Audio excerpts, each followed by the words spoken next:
reversal. As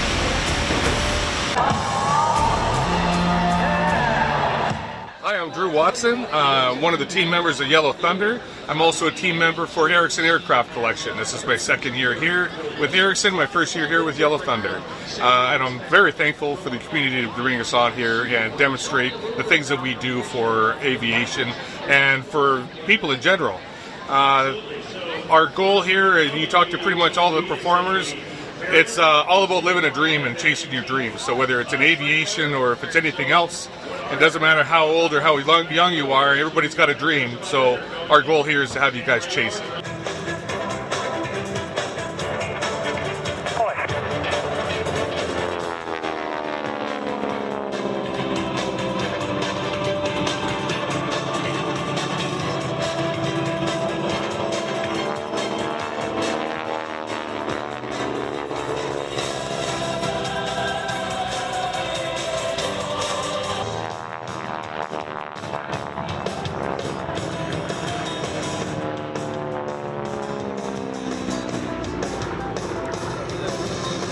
And approaching high and overhead now into the vertical for a classic aerobatic maneuver known as the hammerhead turnaround.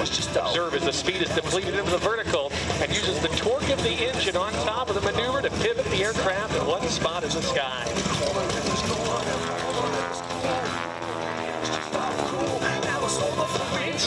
And to fly them, and of course expertly demonstrated by Dave and Drew Watson, again joining us from Canada in the Harvards.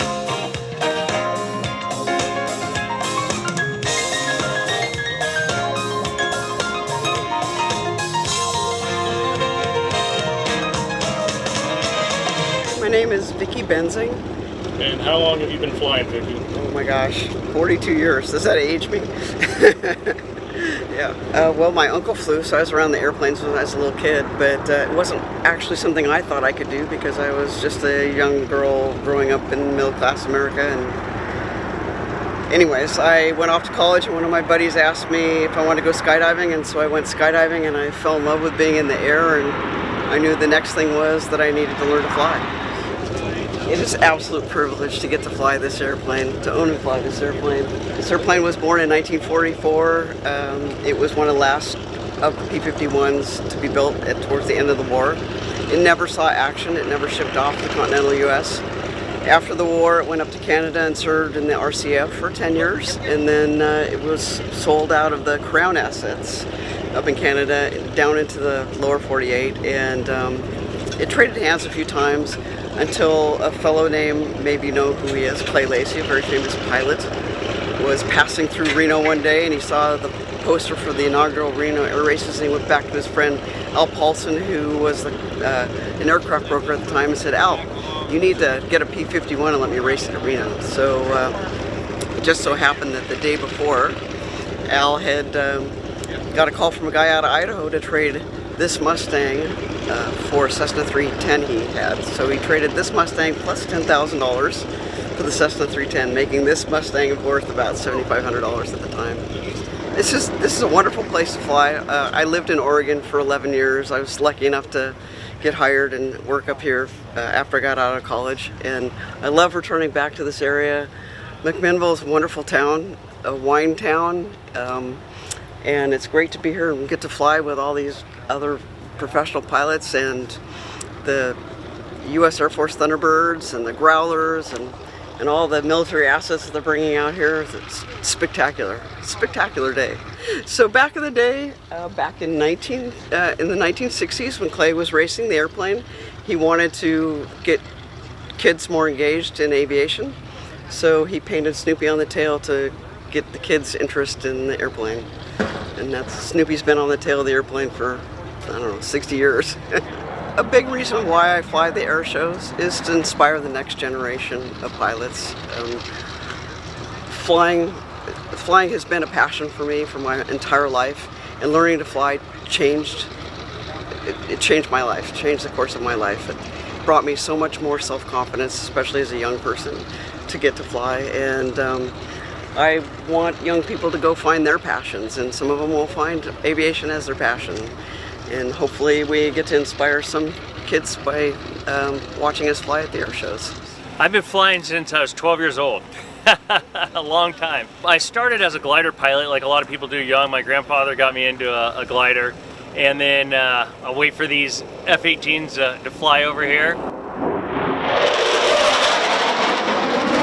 I really wanted to, I've liked aviation forever. I grew up down in Miramar next to Top Gun back in the 80s. I wanted to fly fighters, and when I ended up going to college, they didn't have any fighter slots, so I ended up just becoming a flight instructor and doing this for fun. So I've been flying aerobatics since I was a little kid. I love meeting the people, coming to shows like this. Everyone loves watching the aerobatic airplanes. So that's probably my favorite part is talking to people about the airplanes that are really interested in it. I love flying. There's so many people that come here that love flying. Not everyone wants to fly or has the ability to fly. So talking to them about flying is just as fun. So this is a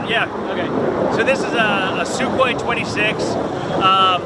It was built in the 90s, and it was an unlimited level airplane for unlimited competition aerobatics. Many years it was the top airplane in the world, and since then they've been harder to get, so people started flying other things. But I've had this airplane since 2007 and absolutely love it. It's an awesome air show. It's a smaller community with a ton of big airplanes. There's the Thunderbirds, there's the Growlers.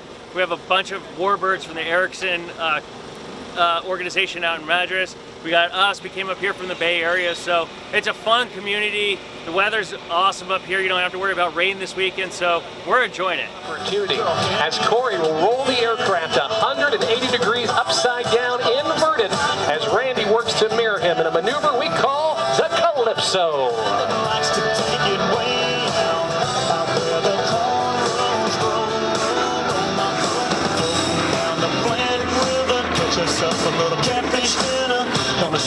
Doing it Top Gun style. Let's give it up for the Sukhoi West demonstration team.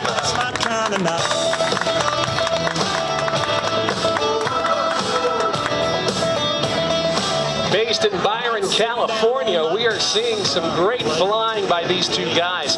Practice and concentration key as part of any air show performance as they pick up our show line once again and go vertical in these Sukhoi Su-26s.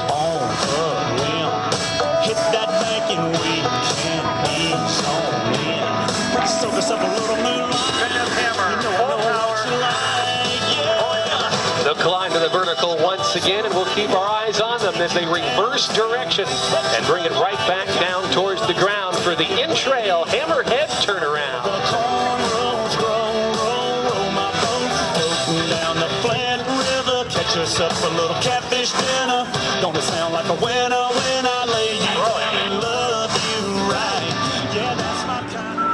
I don't know what you've been told. Cory now performing the very super slow roll down the line as Randy flies his own barrel roll around. The action just doesn't stop with these two aviators. Cory and Randy encourage you to check out the Patriots Jet Team Foundation, an organization getting students excited about careers in aviation, space, and STEM through school outreach programs and learning center activities, mentorship, and scholarships. You can check them out online by visiting pjtf.org. It's over break. Watch for the pool right about now.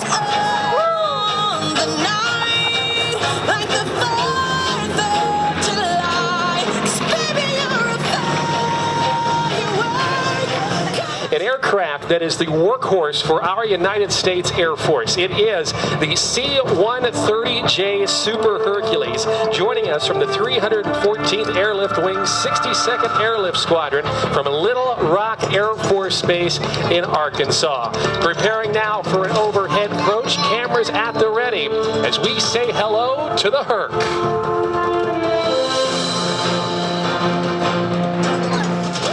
Built military transport. The C-130 has enjoyed an unprecedented production run with more than 70 variants and over 2,500 aircraft produced. It is the most popular military transport in the history of flight. Serving as the backbone to the U.S. Tactical Airlift Fleet, the Hercules has been operated by more than 60 nations across the globe and is powered by 4 Rolls-Royce 2100 turboprop turboprop engines, together producing a combined total of over 18,500 shaft horsepower. Capable of transporting more than 43,000 pounds of troops, artillery, tanks, and equipment, the C-130 is considered the pickup truck of our U.S. Armed Forces and remains a vital asset to America's air mobility, and has done so since 1953. The C-130J in the slow-speed regime. As they come by, I would like to take this opportunity to introduce the pilots on board in the air crew, that of Major Ryan Thompson, Captain Abigail Plunkett, and Staff Sergeant Tyler Wheezy Vonderbrink.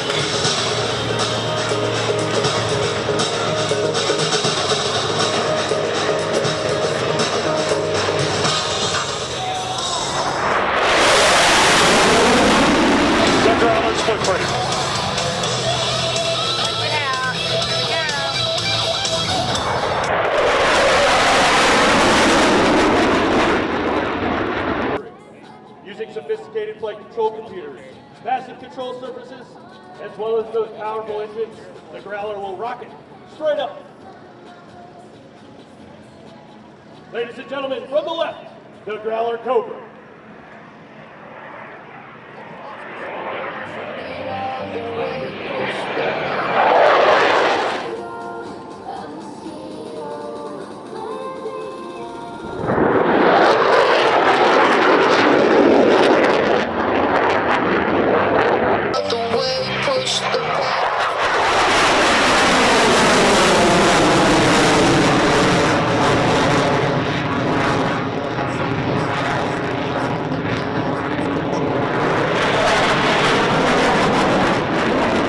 As well as myself. University of Oregon has no pilots on this team. We're proud of that. Ladies and gentlemen, from the left, the Legacy Flat Pass.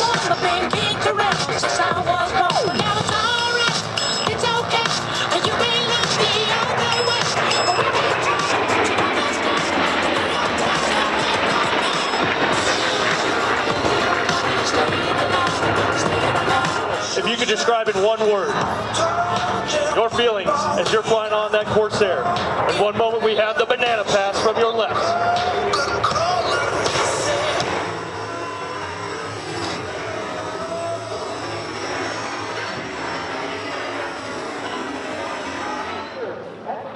Mr. Rick Price in the SU-29.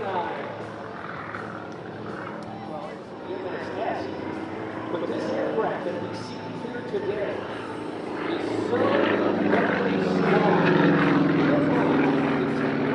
We see are no longer limited by the structural capabilities, but rather the structural capability and the physical stamina on the inside. Take a look now. This really goes to one of these gyroscopic maneuvers that shows up.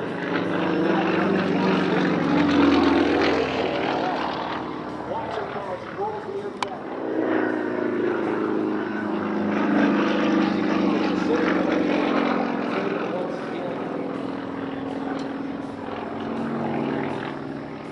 With a roll and quarter, slow flight regimes. The forward fuselage built from high-tension stainless steel. You could take a sledgehammer with this airplane and it simply would not care. Watch it now as he slows it down here at 0 airspeed. Some 400 horsepower being generated by the C-double radial engine, allowing Rennie to have a thrust-to-weight ratio of nearly 1-to-1. And the aircraft now here to himself.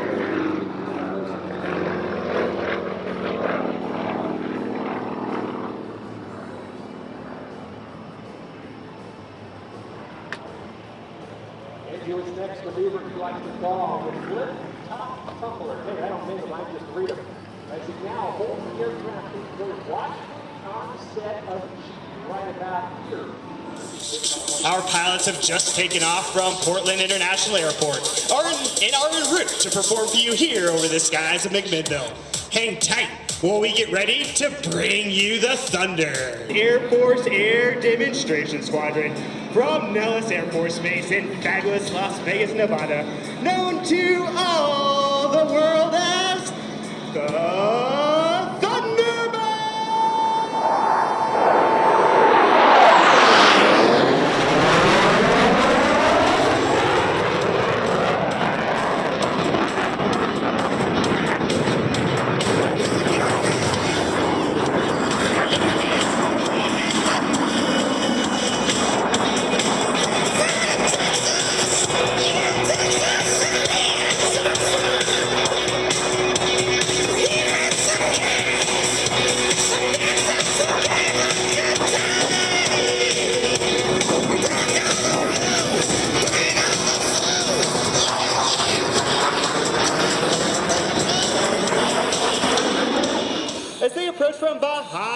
behind and overhead to execute the ever-inspiring crossover break.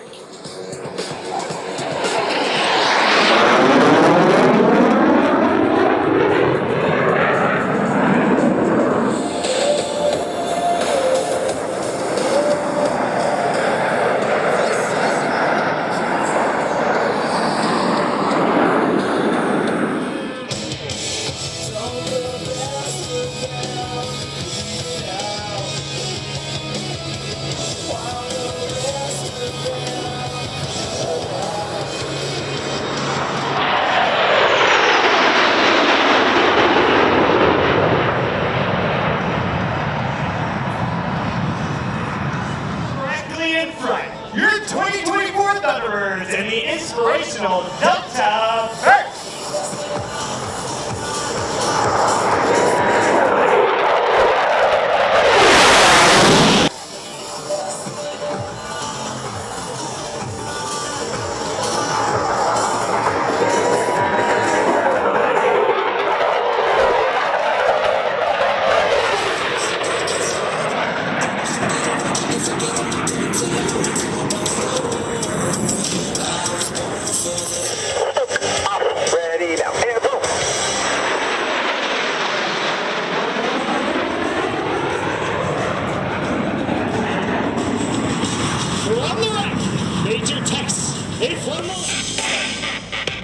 From directly in front, Thunderbirds 1 through 4 will pull straight up into the vertical and trail formation.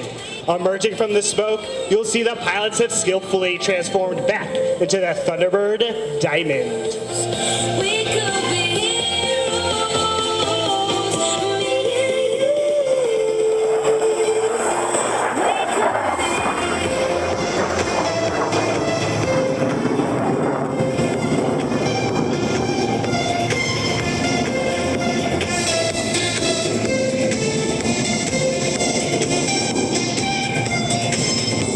anybody's got the power. They don't see it 'cause they don't understand. Spinning round and round for hours. Now watch Thunderbird 5 complete his rejoin with the Diamond to perform the low bomb burst. Oh, okay. Thanks.